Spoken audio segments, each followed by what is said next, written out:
BNP নেতার নেতৃত্বে থানায় হামলা, চাঁদাসহ বিভিন্ন প্রকার দাবি ছাত্রদল যুবদলের। পুলিশ সহ আহত 7 জন।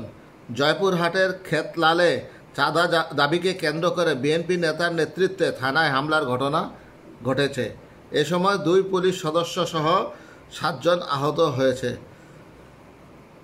এই ঘটনায় 3 জনকে আটক করা হয়েছে। মঙ্গলবার 18 মার্চ ইফতারের আগ মুহূর্তে খেতলাল থানায় এই ঘটনা ঘটে। অন্য আহতরা হলেন পৌর এলাকার শাখারঞ্জ গ্রামের তফজ্জল হোসেন, একই গ্রামের আমিরুল ইসলাম, বগুড়ার শাহজাহানপুরের রফিক ও আব্দুল মমিন। আহত 2 পুলিশ সদস্য কাজী জাফর ও সুমন।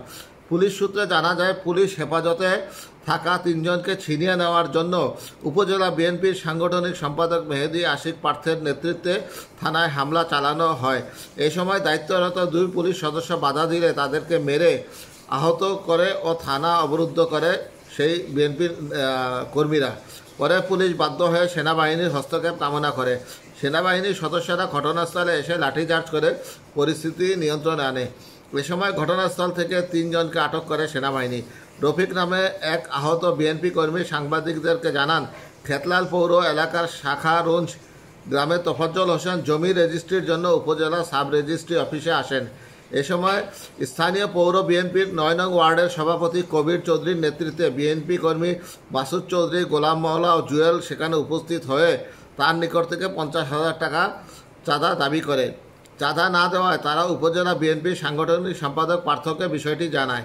পার্থ সেখানে উপস্থিত হয়ে চাঁদা না দিলে দলিল রেজিস্ট্রি করতে দেওয়া হবে না বলে হুমকি দেন। তাকে বাধা দিতে গেলে তফজ্জল সহ তার 4 আত্মীয়কে মেরে রক্তাক্ত করে বিএনপি কর্মীরা। খবর পেয়ে পুলিশ ঘটনাস্থলে গিয়ে তাদের উদ্ধার করে থানায় নিয়ে আসে।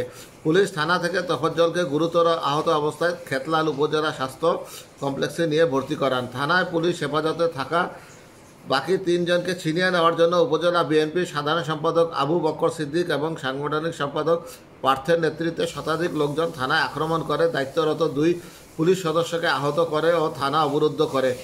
পুলিশ বাধ্য হয়ে সেনাবাহিনীর হস্তক্ষেপ কামনা করলে সেনাবাহিনীর ঘটনাস্থলে এসে লাঠিচার্জ করে পরিস্থিতি নিয়ন্ত্রণে আনেন। এই সময় ঘটনাস্থল থেকে উপজেলা বিএনপির সাধারণ সম্পাদক আবু বকর সিদ্দিক সহ 3 জনকে আটক করে সেনাবাহিনী।